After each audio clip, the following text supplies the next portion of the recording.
Welcome to the Hamumu Halloween Home Horror Hoedown, the podcast where we watch scary movies so you don't have to. From award-winning to completely unknown, we take them all way too seriously. I'm your host, Mike Hummel. And I'm your host, Solange Hummel. Now, warning, we use a ghoulish number of spoilers, so watch the movies first. Second warning, we don't know anything about anything, so don't take us seriously as we take these movies seriously. Happy Halloween, everybody! Happy Halloween! Today is the Halloween Roundup, but I rounded up these movies in advance so that I could get them to you. Cheater! No, otherwise it would have been like middle of November, and that's no good. All right, so you have been watching scary movies for a while. About one a day. And you're going to tell us about them. I'm going to tell you all about them, except I won't spoil them. So, as our loyal listeners may remember, I don't generally partake in the whole let's watch nothing but horror movies for 12 hours straight tradition of Halloween. But this is different. This is every day, and 2 I hours. am still not doing that. So I am here mostly for color commentary and to be cute. Aww. You're going to tell us about the movies that you watched. Well, I'm going to tell you that I started in a found footage kind of mood. I am shocked. It's the first time I've ever felt that way. So I started with Korean found footage, Gonjiam Haunted Asylum from 2018. Sounds terrifying. What were your favorite parts about this movie? This is a classic found footage where, a group that does YouTube videos about ghosts is going into the asylum and gonna, scare us with the most haunted asylum around. And as is often the case, they're faking it. So they're going in and setting things up. But wait, it's getting them anyway. It's not fake. They're faking it, but it's real. They're faking it till they make it. And it was a group of like 3 or 4 guys and 3 or 4 girls. And the guys were in on it and they were pranking the girls, basically, which felt a little unfair. So if I had been watching, I would have been like, yep, you had what's coming to you? Yeah, except the girls also got. We don't know. No spoilers. Come on. Come on. They call it found footage. Not footage that was handed to us by the people who made it because they're fine. True. So one fun fact about this movie is that I'm 100% sure I have seen it before and still didn't remember anything, though. Interesting. So there's that. So it really, stood out. Yeah. It was pretty much your basic one. It started out, I made a note that it was a waste of a scary setting because, of course, they had this, evil, creepy asylum, and that always works. It's good. It's run down, messy, and gross. But the whole time, they're laughing and talking, and it's like none of them are concerned about what's around them, in part because a lot of them are, setting up pranks. And so it just doesn't, it's wasting that setting. Like, you don't feel nervous or tense about it. But then, towards the very end of the movie, it starts to really be an issue. And then it does, the scary thing running through halls and all of that. We got some good time-space displacement towards the end. That's always fun. Mm-hmm. And so how would you end up rating this movie? I think it improved itself towards the end, but still is not anything real impressive. It's higher quality than a lot of found footage where, it's usually made by some kids in their backyard. This isn't like that. This is more professionally done. And I would give it 3 out of 5. I was not expecting that. That's a the scary sound. Oh, well, then you would like this movie. I don't know that like is the word I would use. What about movie number 2? I followed it up with some more found footage, or should I say lost footage. The lost footage of Leah Sullivan, also from 2018. Okay. I'm sensing a theme, a pattern, if you will. I mean, that's what I was into. This one is... It literally starts with text on screen going, hey, I found this camera somewhere, and this is the SD card that was on it, completely unedited. Here you go. And it's footage from Leah Sullivan, who was trying to film a documentary about a cold case from like 30 years ago in her town where a bunch of people were murdered. And so she's going around interviewing people and stuff like that. And then, of course, it goes Blair Witchy towards the end where she's running around in the house with the camera. In contrast to the previous film, I would say this movie goes the exact opposite in that in the beginning, it's enjoyable and it feels like it's going somewhere and it's good. It's got this, she's making the documentary, but this is all raw footage. So it's like a lot of laughing and breaking up and doing the lines wrong. And you kind of get this connection to the main character and it works. And they're building tension and giving you ideas of what might be going on. And then in the end, it's a real disappointment. And I don't think it makes as much sense as the creators think it does. That happens a lot. Yeah. And I think it's just a letdown of what it could have been. But it was fairly enjoyable. It kept my attention because of the build-up going into the end. I'm kind of mad about this one because it was really good at first. It felt like, wow, someone's doing something with found footage that really is going places. Mm-hmm. And then let down at the end. So all in all, I'm going to give it 3.5 squished cans out of 5. It's worth watching, I think, but don't expect a whole lot. Don't have high hopes. Yeah. Yeah. Okay. Moving on, tell me about movie number 3. Well, here's the thing. We may not have mentioned, but I've been on a found footage kick. What? And movie number 3 is the found footage film Death of a Vlogger from 2019. Ooh, that sounds very modern with the whole vlogger thing, although maybe not completely modern with the whole vlogger thing. Doesn't that feel like, was that a word normal people ever used? I mean, I feel like vlogging had its moment in the sun sometime in like the 2010s. Maybe. And then it moved on. And Hollywood caught up by 2019. Yeah.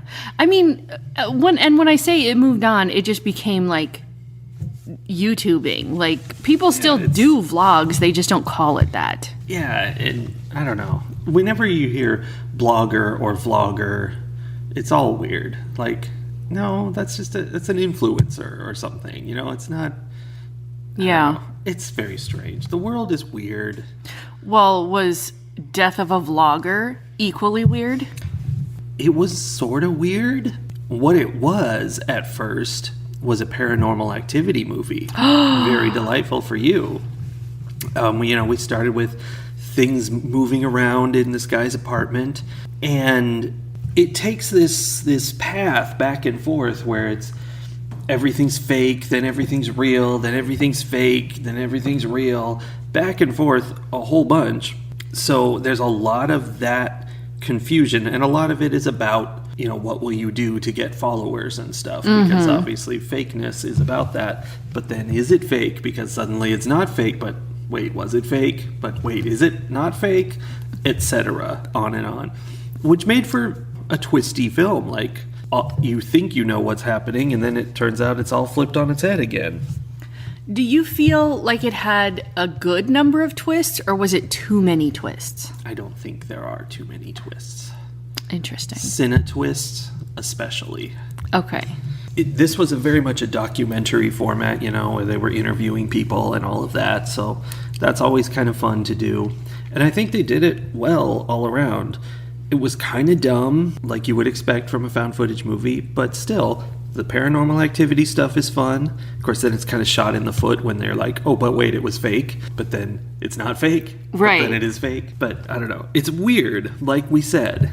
Weird experience. But I kind of enjoyed it as a result of all that stuff where you get to watch the corners of the screen and see what you're going to see. So how would you score this one? I'm going to take a chance on this one. It may not deserve it, but I'm going to give it 4 Hawaiian shirts out of 5. Really? It was enjoyable. Now, the thing is, it's been a while since I saw it, so I may be mistaken and it was kind of stupid. So I don't know, but I'm going to give it the 4 for now. I mean, I was not watching it, but I was in the room while you were watching it, and I do think that the twists and the constant question of, is this a supernatural movie or is this a debunking supernatural movie, was intriguing. Intriguing, yes. Speaking of intriguing, we followed that up with a found footage movie. Shocking. Called Deadware from 2021. I'm pretty sure you were present for this entire movie. In this exact moment, I don't remember anything about it. As you start talking about it, I'm sure I will remember more. No, I think that's an accurate response to this movie. I'm going to say right up front that Deadware is probably the dumbest movie I've ever seen in my life. Oh my. It's about... Wait, we watched Motorboat. We did watch Motorboat. We watched Road Train. Yeah, we did. Okay, and you're standing by your statement. There are worse movies, like in terms of quality and acting and, all that stuff. But this is the dumbest movie. This movie is set sometime in the 90s, like AOL era. And these people are having a video call, which is, new and special for them. They're like, whoa, can you do that? And they do screen sharing, and they use that screen sharing to play this horror video game online. And of course it's evil and takes over and murders them or whatever it does. And everything about how the computers work was hilariously stupidly wrong. And everything about how people respond to things was totally wrong. It was just this mystical world of insane people. Like, most of the movie consisted of them looking at the screen and having the dumbest possible questions about it. Like, the game starts with like a screen of a study in a fancy house with books against the back wall, and there's a typewriter, big up front in the middle, huge typewriter. You're looking right at it, and they're like, what do we do? maybe like in some of those movies, you click on the books and it opens a secret passage, and like there's a typewriter right in front of you. So this movie infuriated the game designer in you? Yeah, it did. Just everything about it was so stupid. And the way, it's the way writers write people trying to solve puzzles. Often, it's just so wrong. It's hard to get in the mindset of someone who doesn't know how to solve something when you know the solution to that something, I think. Yeah, so they're like, oh, maybe they wouldn't figure out that you're supposed to interact with the giant typewriter in the middle of the screen. But they eventually figured it out, and they moved on. What I remember about this movie is how dumb it was. Well, no, how upset I was at how horrific this guy turned out to be. Yeah. Like, he gave off quote-unquote nice guy vibes from the beginning. Like, I was leery. And then it went so dark by the end. So dark. Right. There's spoilers about that I totally forgot until you said that. Yeah. It's a bad situation. Bad people. Bad movie. It's potentially, it falls into the world of potentially getting a 0 from me because of misogyny. Yeah, that makes sense. if it didn't already have a 0 because of just being a terrible movie. Well, I'm not giving it a 0. I loved it. I'm gonna give it 1.5 hungry ghost door knockers that do not look anything like a dragon out of 5. Okay. That seems quite generous. Yeah. I mean, it's a little bit fun to watch something dumb, but it was terrible. That's fair. Okay, so moving on to movie number 5, what do we have? So, I hate to step out of the world of found footage, but I'm coming right back to it, I promise. Okay. We checked out, for certain definitions of we, The Empty Man from 2020. It's a movie starring Max from Happy Endings. It did? You wouldn't know that because this movie starts with like a mini movie starring Max from Happy Endings. It's like 15 minutes of the movie or something that seems unrelated to the entire rest of the movie, though it does come back together and make sense at the end. Huh. Okay. Yeah, it's like 100% different characters from the main part of the movie, just a whole different story that does connect in the end, but you don't know how for a long time. Interesting. Okay. It's about like, I guess, urban legend kind of thing, you know, where if you go on a bridge, you have to find an empty bottle on that bridge, I think, and you blow into it while thinking about the empty man, I think. Then the empty man's going to come get you. But the first day, you'll hear him. The second day, you'll see him. And the third day, he gets you. Interesting. Kind of like The Ring. I do feel like that's a safer way that a monster could come get you. Like The Ring, somebody sends you a video, you watch it. Yeah. Like, are you going to not watch a video when someone sends it to you? I mean, come on. If you're concerned about death in 7 days, maybe. But what are the chances that I'm going to be on a bridge and find an empty bottle and blow into it and also be thinking of this thing that I didn't know existed? Yeah. I mean, it really requires you to really try to do it, which is, it's one of those things that it's an urban legend that only affects people who know about the urban legend. Sure. It has some safety controls built in so it doesn't harm the innocent. Yeah. And the movie kind of goes places from there. It starts out really creepy. Like the side story, the initial story is about these people hiking in the mountains of Bhutan, and they come across a weird thing and they go crazy and kill each other and all this stuff. And that's really creepy and pretty cool. And then it goes into this part, which is more like it's a missing girl story. And where did she go? And this guy's an ex-cop and he's looking for her and all of that kind of thing. And ends up as a whole cult story and questioning the nature of reality. You could call it cosmic horror if you wanted. But would we want to? Or maybe a little bit Lovecraftian. Ugh. There were no tentacles that I can recall. Okay. So what would you score it? This really caught my attention.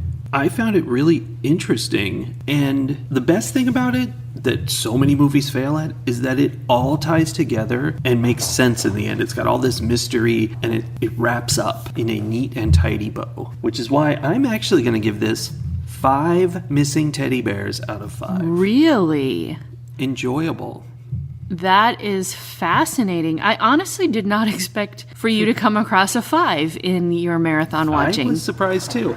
It's just a weird coincidence that it happened to be when I stepped away from found footage, but I'm sure we'll be better off when we get back to found footage. Yeah. Okay, so with that brief foray into quality horror... Sorry about that. Where do we end up for film number 6? I think you watched a significant portion of They're Watching from 2016. This was a found footage movie where we follow the crew of Home Hunters Global as they help a woman. Well, first they helped a woman buy a house in Moldova. Okay, you say the word house. Yeah, it was a dump. It was a shack. It was a moldering shack. It was... I mean, yeah. On the far outskirts of an abandoned village. Yeah. And she was like, oh, this is lovely. Yeah. Yeah, it doesn't make any sense at all. But that's part of this movie is it was practically a comedy. I don't know if you would count it as a comedy, but it was over the top and ridiculous. Nothing really made sense. Mm-hmm. It was all pretty silly. And we're following this crew as they are coming back a year later or however much later to, see what she's done to fix up this absolute rat-infested closet. Yes. They talked about how they had gone to other places and there had been no improvement over the year and they were not expecting much. But they get there. And it's so lovely. It's beautiful. She has done it all up nice. It's almost fairy tale-like. Actually, yeah. It's got a real Hansel and Gretel vibe. It really does. Which is kind of where we go with this. It's a very kind of a fairy tale story. And the people of the village are not friendly. They are aggressive and violent, and they're everywhere. And I'm not going to spoil where the movie goes, but let me tell you that in the end, this movie goes so far off the rails. It goes from fairy tale, which is already outside of reality, yeah, to comic book. Yeah. cartoon, like Tom and Jerry. it becomes ridiculous. Yeah. Yeah, it goes absolutely insane. It's been very grounded for the whole time. Like silly, weird, but normal things that happen in the real world. And then the ending segment is just completely insane. Like the most insane Marvel movie ending Yes. you've ever seen. When you describe the rest of the beginning of it, it's silly, but in a very somber kind of a way. It's very fairy tale. It's very like mermaids and stuff, but also walking on broken glass. Like, that whole old world fairy tale. Yeah, it does that. Teach your children the lesson not to wander into the sea or the dark forest or whatever kind of style, but also very kind of goofy because fairy tales also have weird things like houses you can eat, you know? You couldn't eat this house. No, it was a you real could not. house. Yeah, I don't know. This was quite unexpected. So does that make it difficult to score it if it was sort of two different movies? No, I think that it all kind of hangs together in the sense that it was all pretty dumb. Okay. Like, it was not great. The regular found footagey part was, I mean, it was like well done, but it was cheesy and goofy characters that you didn't really care about and all of that stuff. And the writing was clunky, like found footage tends to be. And they made really bad decisions that just make you mad, all of that kind of thing. And then, there's a twist to the end, but it's really obvious. You know it's coming. Mm-hmm. And then there's the insane ending, which is, I mean, it's definitely a selling point for some people. It's something to see, but it's also stupid. So I will give this 2 Doina out of 5. Doina. And you too can have Doina. Make sure to enter HHHHH as your coupon code to get 10% off your order of Doina. Okay, that brings us to lucky movie number 7. What was that? This was more found footage called Willow Creek from 2014. Intriguing. Sounds like it could be something serious. Weirdly written and directed by Bobcat Goldthwait. Okay, I retract my comment. Well, it is kind of serious. I don't know. Okay, here's what it is. It's an exact ripoff of the Blair Witch Project, except it's about Bigfoot instead of a witch. And they took out all the entertainment. Right. So it was just a movie of people running through the woods in the dark and waving a camera around. Yeah, except the first 40 minutes was them walking around a Bigfoot-themed town looking at all the statues and stuff and going, look at this. I have a very important question. Yeah. Was there a map and did it get kicked in the river? There was never a map. They literally end up walking into the woods without a map. And then they're surprised the next day when they can't find their way out. So it's that kind of movie. All I remember while you were watching this movie, I was working on something, and all I remember is that for like 17 hours, every time I looked up, they were still in the same tent, being scared of the same sounds outside. Yes. What you are describing is the 18-minute single-shot scene of them in the tent hearing scary sounds outside. And it is just that. And people online, a lot of them are like, terrifying. This is so intense, but it's so boring. There's just little noises outside their tent. Sometimes somebody's clearly walking by their tent, and they're just sitting there going, oh, what was that? But what was that? And they don't have any new takes on what's going on. And there wasn't like there was a story happening and they were like having a conversation and they would get interrupted, or it wasn't moving the plot forward in any way. You were just stagnating in this tent with them. Mm-hmm. Also, I feel like the people who were afraid of that scene are people who have lived in cities and have never ever gone camping because that's what the woods sounds like in the middle of the night. Yeah. Those were squirrels and like birds and owls and mice and stuff. Yeah. It was not Bigfoot. No. Well, except for when it was the rest of the crew walking by the tent. Well, that's still technically not Bigfoot. True. But it was probably supposed to be Bigfoot. Yeah. So, overall, just incredibly dull. They spent so much effort. You know, every horror movie starts with, get to know these characters so that you feel bad when they're dead. They put so much into that 40 minutes of really, really boring wandering around this town, followed by the rest of the movie of really, really boring sitting in a tent hearing noises. And I guess it's, you could be scared by it. I understand a lot of people were very frightened. But even so, all you're getting is, oh no, scary noises. Like, there's nothing there. There's no story. There's no explanation. I won't spoil the ending, but there's nothing going on in the ending. About the ending, I will say there is one, 3/4 of a second moment of interest at the end of this film. Of what is that about? Right. That was interesting enough that we rewound and were like, did we just see what we thought we saw? It was interesting. But the journey to that fraction of a second was not worth it. And I think ultimately what that moment means is not actually very interesting either. Right. Because there's no explanation. You don't learn anything. No, you get that shot and that's all the information you get. And also, it's about Bigfoot, which has never been interesting to me. That's just a monkey. Oh my gosh.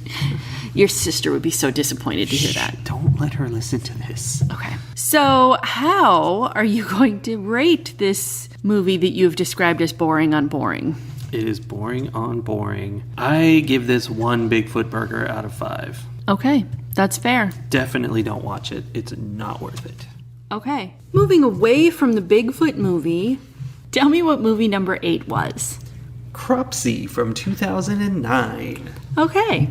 So what did you think? Again, I jumped into the found footage because that's where I belong. Because like a fish, you can't survive long outside of the found footage pool. Exactly like fish. Fish have that same issue. Okay.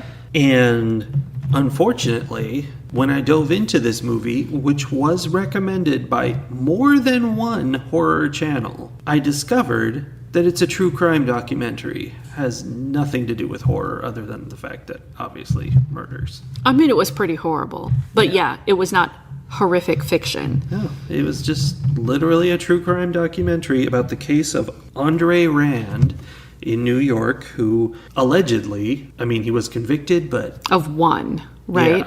Yeah. 2, I think, by the end of the movie. I don't know. Anyway, they say he murdered 5 or 6 different kids and buried their bodies around this area. On Staten Island. On Staten Island, which I kept laughing about because I was picturing the What We Do in the Shadows guys being involved. Yeah. So it was tied to fiction in the sense that this documentary was making connections between Rand, who was a real person, and this Cropsey urban legend that, was used to scare the children into behaving at roughly the same time. Yes, apparently, if you live in that New York-y type area, somewhere up in that corner of the world, basically the word for boogeyman up there is Cropsey, kind of. There's no real specifics. Everyone disagrees. It's just if you stay out too late, you're going to get murdered by Cropsey, whoever Cropsey might be. And this movie starts out talking about that and interviewing people, and they're like, hey, yeah, Cropsey, he has an axe. Oh, he has a hook.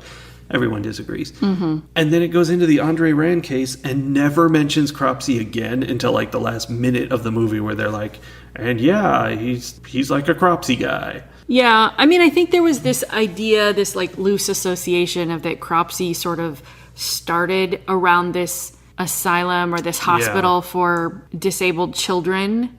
Yeah. That Geraldo Rivera did an expose. Yes, and caused a big stir, and it got shut down and everything. And that is also where Rand had worked and supposedly was living while he was committing these alleged crimes. Yes. So that's what it is. I don't even know how I can rate a true crime documentary. That's not my area. What did you think? You watched it? For a true crime documentary, it wasn't bad. They told this story in a way that was easy to follow. True crime always has to do that scintillating, but what did we learn next kind of thing. And it had some of that, but not in an overly dramatic way. And it had some resolution in the sense that Rand did get tried and convicted for at least 1 or 2 of these alleged crimes. Yeah. They kind of expressed it like maybe he didn't really do it, and that's just Yeah. I don't know. It's unclear. I mean, that's part of the scintillation is like, ooh, but what if, what if Cropsey is still out there? So, I mean, I have definitely seen much worse, much more boring and less informative true crime documentaries. Like, this one was pretty informative. But again, that's not our area. Like, that's not what we rate. So I don't know how to compare that to fictional horror, which is an entirely different animal to me. It is indeed. Let's just give this a question mark out of 5. Because this is not horror. Or an NR. We just did not rate. Yeah, a DNR. A DNR. Yeah, that seems fair. Okay, so then moving on from this movie that was not really a movie we should have watched to score, what did you watch for movie number 9? Well, this is where I said, I think we should watch a horror movie. And so I picked The Boogeyman from 2023, written by Stephen King in some way. I mean, with the title like The Boogeyman, seems like it should be a pretty classic horror movie. Nope, true crime documentary. Just kidding. Oh, gosh.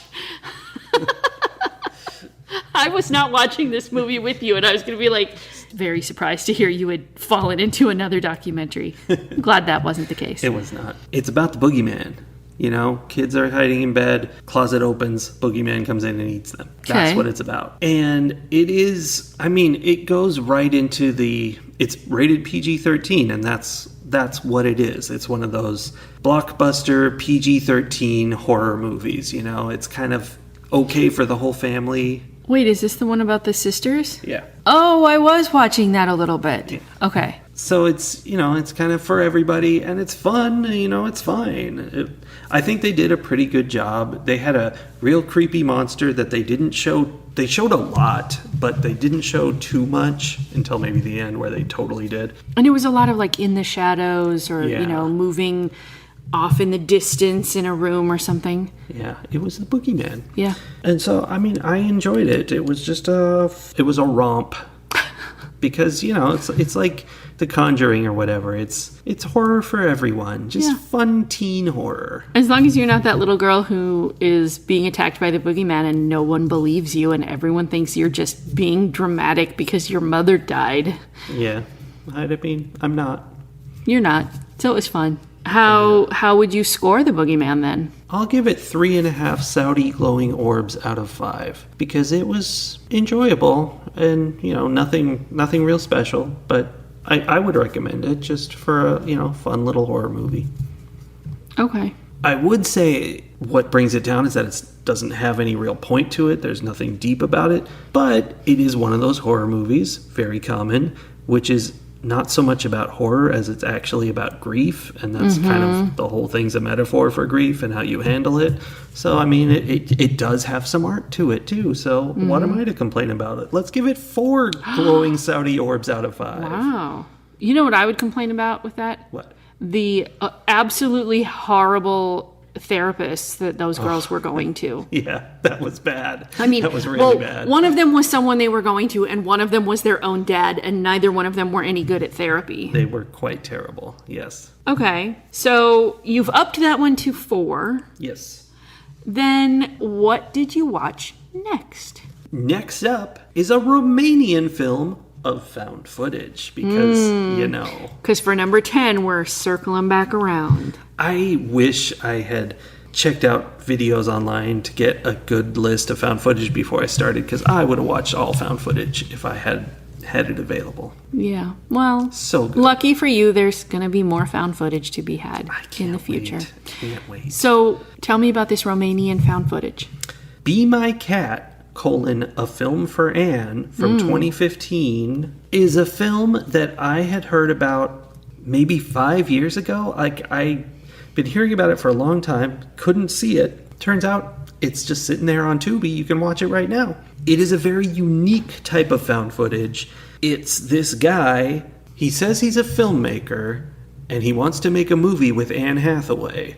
And so he's recording this mini film to send to Anne Hathaway. Right, kind of a demo of what the movie would be like. He's hired some local actresses to fulfill her role, and he will interact with them and then send that film to her to show her how great coming to Romania and working on his movie would be. And she has to come to Romania because he cannot leave his village. No, he has... For emotional reasons. I think he's agoraphobic. They didn't really dive into that, but something to that effect. And yeah, as you can guess by that premise, this guy is not all there. He's got some issues. And yeah, it's a little sketchy. Like, the whole movie has layers upon layers of acting versus not acting. And so, like, is he playing the role? Is he really himself? Is he playing the role of playing the role?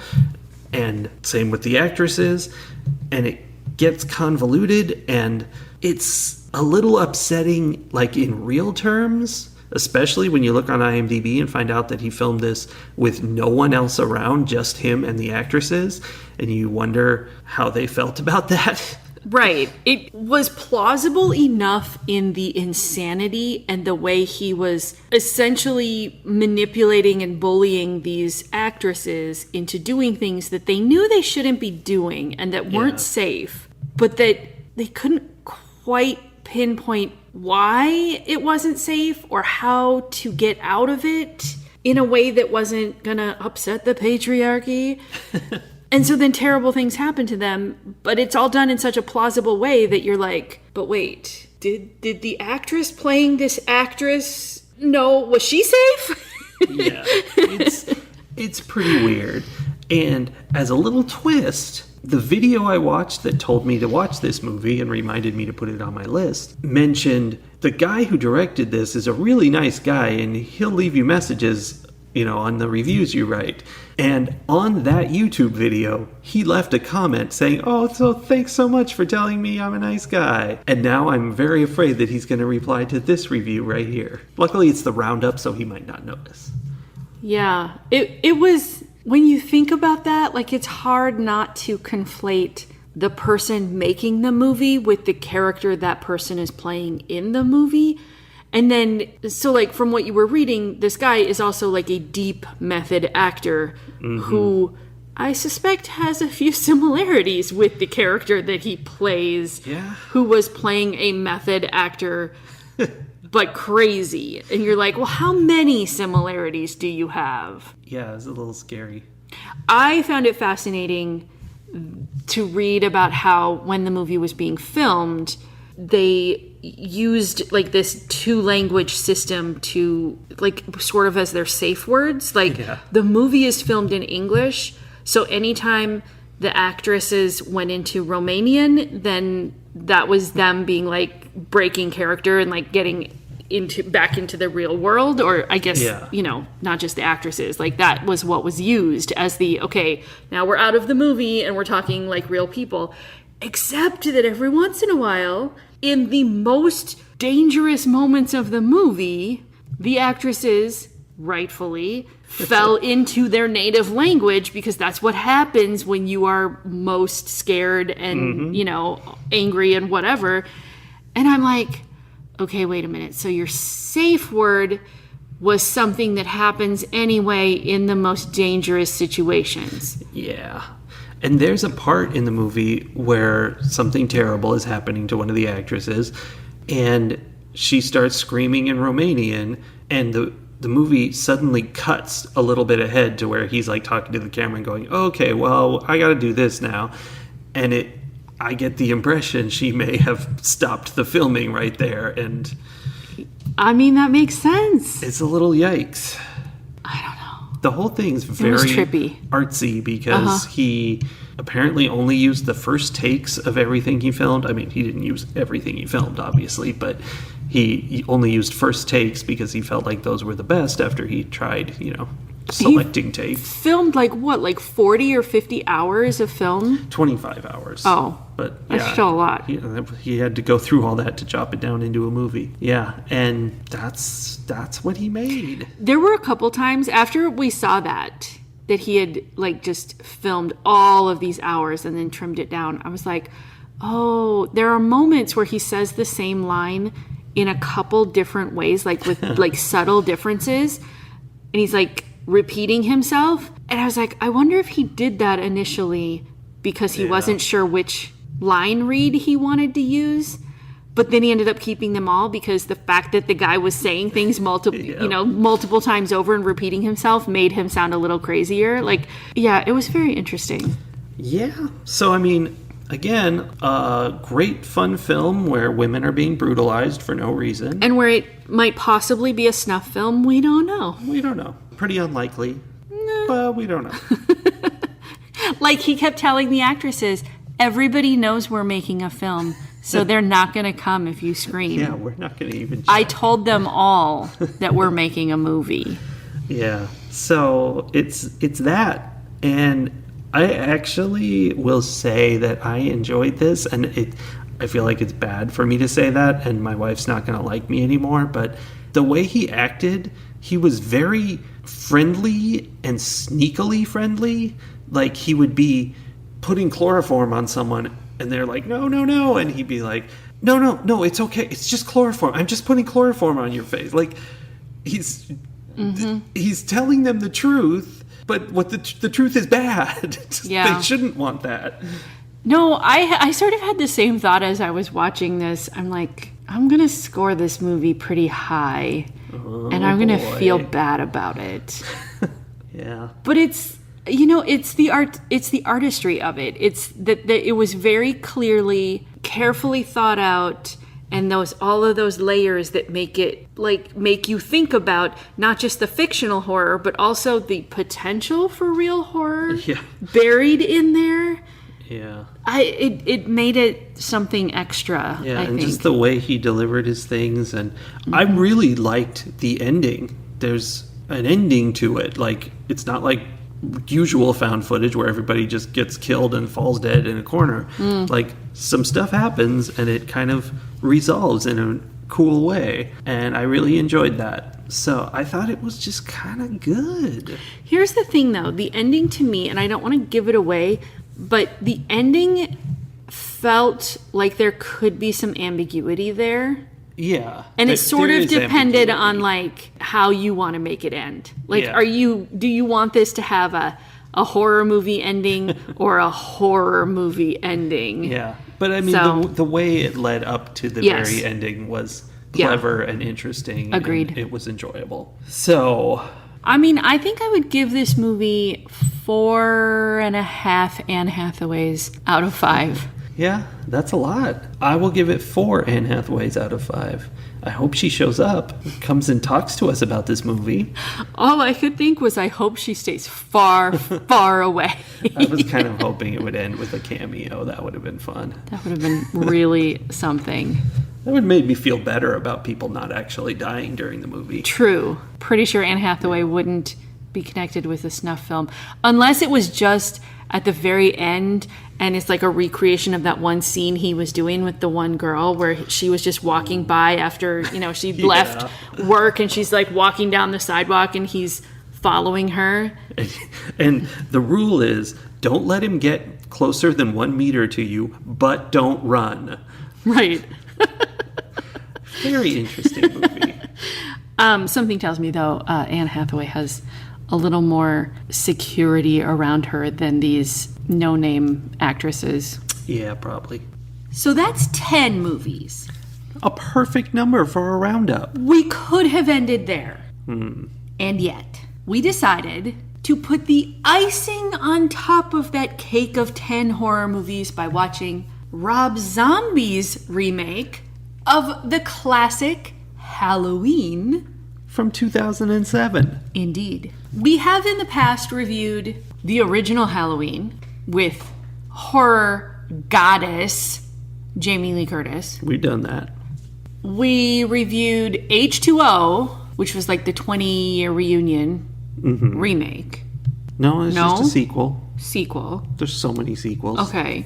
But there's also so many remakes, and it's so confusing. Well, that's part of the fun, because we've also watched Halloween from, 2020 or so. This, however, Halloween from 2007, is a remake. It is, and it's the same story as the original one, but told Rob Zombie style. Like, from a different perspective. It's the story told from the perspective of Michael Myers rather than told from the perspective of Laurie Strode. At least that's what it feels like to me. Yeah, I don't remember exactly, but I feel like the start of the original movie was halfway through this movie when, we get Laurie going to school for the day. Right. Which is kind of weird. This one spent a long time with Michael in his childhood and going through therapy. Well, that's the thing, though. Like, it's all about, like, how did he become this person who is attacking Laurie Strode? Yeah. It's all the character development that explains why he's doing all the things that he's doing.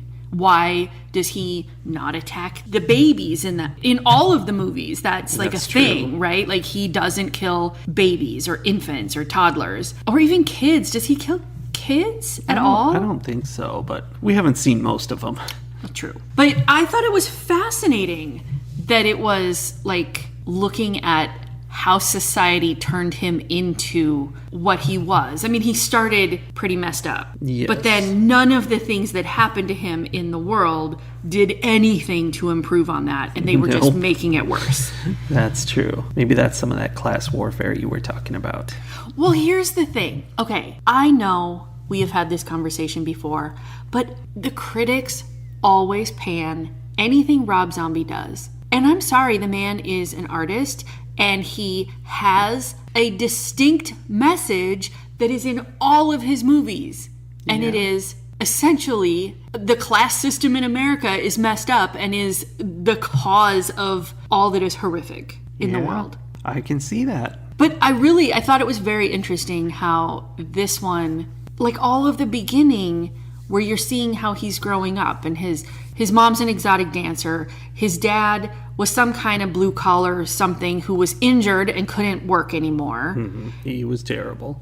And right, he was a drunk, he was abusive, whatever. His sister was abusive to him, and the only person in his family that he had any kind of healthy relationship with was his baby sister.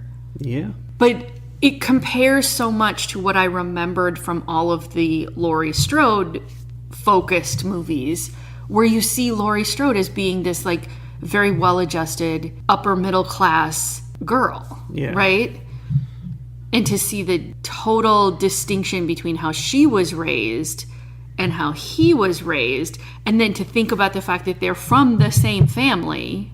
It's true. Just fascinating. There's so much to think about. So much to think about. What do you think? This movie ticked all kinds of boxes for me because I have yet to meet a Rob Zombie movie that I didn't like. Uh-huh. I do feel like of all the long-running Halloween franchises out there and like classic bad guys who keep coming back, and we've gotten dozens and dozens of movies, the Halloween movies are ones that I pretty consistently like. Huh. I think because the Laurie Strode character works for me. Like, she is the epitome of a final girl to me. Yeah. And then this one, there's so many layers to what Rob Zombie can put into a horror movie. He is an artist, and I don't care what anyone else says about it. Yeah. I will say, though, I am clearly in a very, like, the world is terrible kind of mind space lately. When the real world is too dark, then I can't handle the really dark graphic horror. So, like, I looked away a lot during this movie because that is the one thing, like, if you don't like really graphic gore, you're not going to like a Rob Zombie film. And in a Halloween film. Yes. And so this one, like, it definitely was maxing out my tolerance for gore, but I think that's more of I'm in a sensitive place than that. Like, I don't think it was anywhere near as gory as like House of a Thousand Corpses would have been. Yeah, I don't think so. So I think I'm going to give this 4.5 one-ton gravestones. Mm-hmm. And I think Michael Myers is going to lift all 4 of them and half of them. And a half. All 4.5 of them by himself. Because Wow. that's how strong he is. He is very strong. He's a huge guy, a pro wrestler. So, that's how they do. That's how we do serial killers now. How we do. Just find the first 6'8" guy that comes along and... Yeah. Yeah.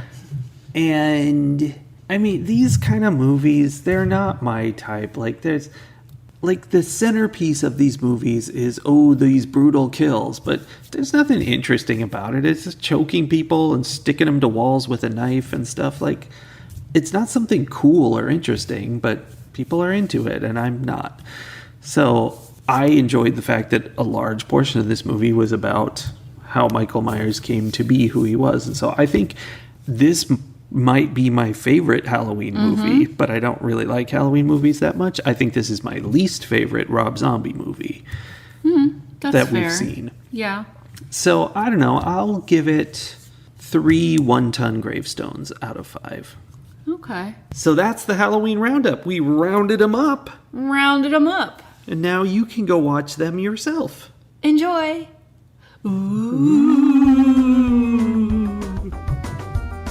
See y'all next week. Bye. Happy Halloween.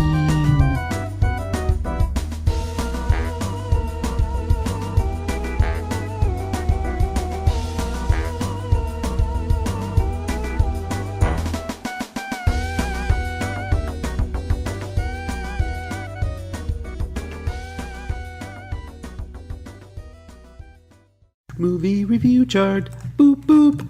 Halloween. Doing research. Halloween H2O. We should have done. Halloween before we from started 2018. recording. You can just listen to me if you want. Okay. I was singing a song.